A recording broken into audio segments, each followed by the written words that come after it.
ஒரு குட்டி கதை கேட்கலாமா? ஒரு சிறை கைதிக்கு அவனுடைய மனைவி கடிதம் எழுதியிருந்தாள். அன்புள்ள கணவருக்கு, நீங்கள் சிறை சென்ற பிறகு நானும் குழந்தைகளும் வருமானமின்றி தவிக்கிறோம். நம் வீட்டின் பின்னால் உள்ள கற்பாறை மண்டிய நிலத்தை பண்படுத்தி தோட்டம் அமைத்து காய்கறி பயிரிட்டு குடும்பத்தை நடத்தி செல்லலாம் என்று எண்ணுகிறேன். ஆனால் நிலத்தை தோண்டும் வழித்தான் தெரியவில்லை. கைதி பதில் எழுதினான்.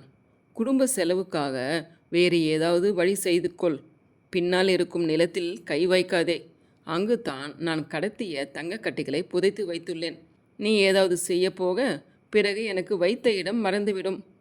ஒரு வாரத்துக்கு பின் மனைவியிடமிருந்து கடிதம். அன்புள்ள கணவருக்கு, யாரோ ஒரு கூட்டத்தினர் பொக்லைன் இயந்திரத்துடன் வந்து நம் கொல்லைப்புறத்தை தோண்டி பாறைகளை எல்லாம் அகற்றினர்.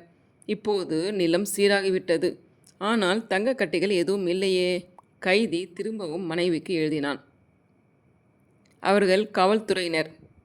நான் உனக்கு எழுதிய கடிதத்தை படித்துவிட்டு தங்கம் தேடும் ஆவலில் தோண்டியிருப்பார்கள்.